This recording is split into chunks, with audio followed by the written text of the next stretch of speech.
Continuing now with our top 12 driver press conferences, our points leader and our four-time defending NASCAR Sprint Cup Series champion, Jimmie Johnson. He drives the number 48 Lowe's Chevrolet. And, Jimmy, if you could just open it up, racing here at Talladega, your thoughts about Sunday's race. Yeah, I think we're all eager to see what the cars do with the new spoiler and how the package works out. And I guess there's got to be a level of curiosity. What will happen when a car turns around backwards if it's going to stay on the ground? So, we'll learn a lot over the course of the weekend. I would expect fairly action-packed race throughout the entire event. Certainly at the end you'll get everything you would hope for. But, the spring race seems to be pretty exciting.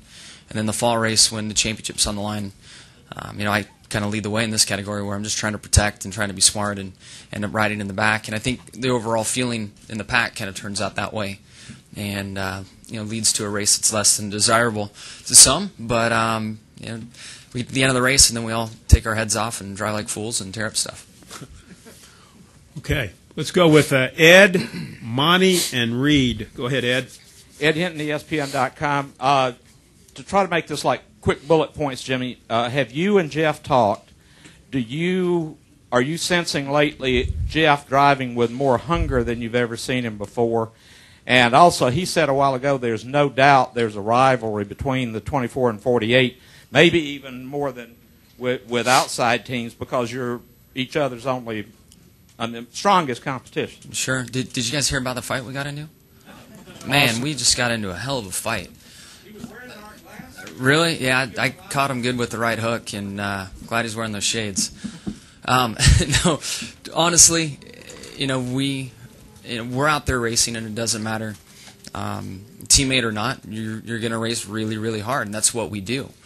Jeff and I have been racing each other really hard because we both have had really good race cars and race wins, and of course there is a very intense rivalry through the Hendrick teammates, especially in that 24-48 shop. But being that it's a rivalry, it's always been a very good one, and it'll continue to be that way. We push each other really hard and ask a lot, and we're both greedy in ways and probably have put each other in positions on the racetrack that he hasn't liked, I haven't liked, and I found myself in that position in Texas and decided to express myself a little bit. So, we've talked for sure. Everything is fine and in good shape, and we'll just keep racing. I mean, unfortunately, from our standpoint, this stuff comes to a head and it's on national television. Everybody asks questions, and then we've got to come back and patch it up behind that.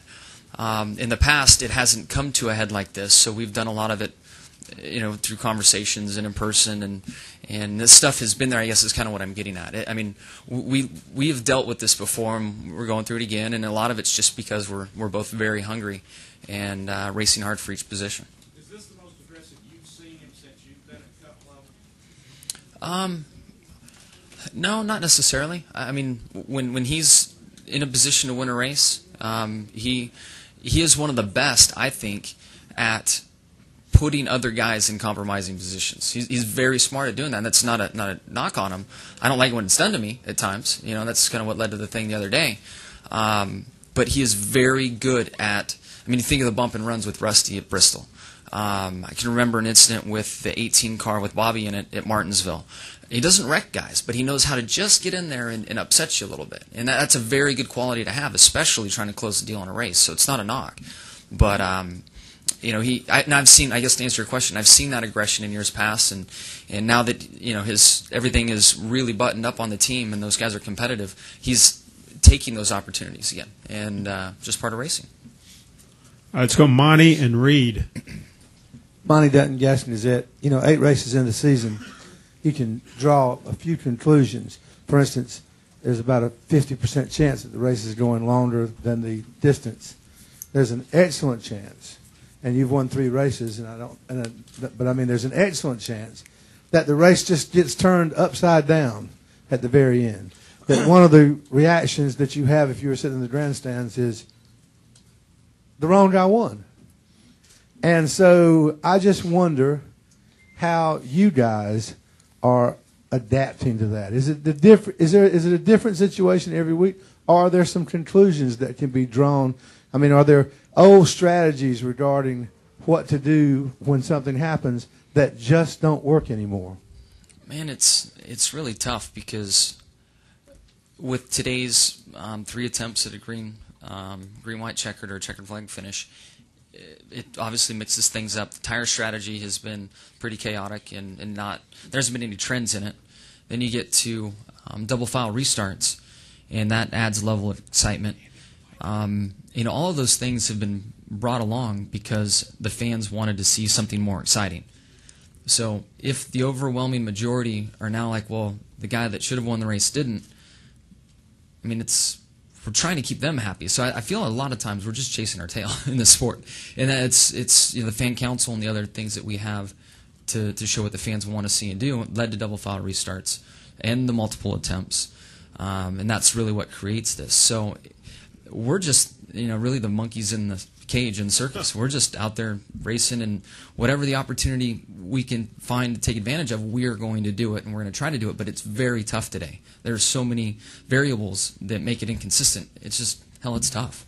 If you, given the rules, given the fact that people are on your own honor, and honor comes into play, why, if you are leading by a half lap with 5 laps to go, would the guy who's running second not spin somebody out and cause a caution? It could happen. I mean, it really could. Well, on the radio, there have been conversations where people have said, bump the heck out of him if he can hang on fine. If not, we get a caution. I mean, there have been directions that's been discussed, but it just seems like, given the rules and that you're doing the parameters, there's an opportunity if you're good on short runs. Yeah, I guess anything is possible. That thought doesn't go through my mind or my team's mind. I don't know how you regulate that. I guess you just hope that. I just hope that karma comes into play, or the racing gods eventually somehow balance things out. And I mean, the way we handle things on the track. I mean, we have a way of regulating what goes on the racetrack. You'd have to think that in time, if that was a deliberate thing that took place, whoever lost in that situation would find a way to kind of balance the scale out. Go Reed, David Newton, Dustin Long. Go ahead, Reed. Reed Spencer with Sporting News. After the testing at Indy this week, Goodyear has said that they intend to bring back essentially either the same tire or a very similar tire to the one that ran last year. As the defending race winner, do you think that's a good move, and based on what your experience with the test? Yeah, we had a really good test with them. I feel that they did a really good job of bringing a lot of cars and a diverse group of teams and drivers to put that tire through, the tires they were serving up to us, through every situation they could be in. And it was weird because at the test, the control, which was last year's race tire, was better than the other stuff that they brought. And you can feel the energy. It was like, man, I know you've worked really hard on this new tire combination, but I like the old one better. So at the end of the first day, you could see where Goodyear was like, all right, well, we're coming to grips with the fact that we built a really good tire here, and maybe this year we can't make it any better. I feel that the stuff they brought for us to try, another attempt or two at it, they will have it right, and it'll be the next generation tire we go to. I know from their standpoint there are some huge gains in durability with the tire that they had hoped we would like.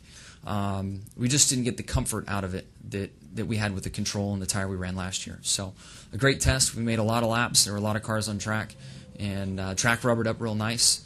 We made long runs, didn't see any issues, so I think we're in good shape.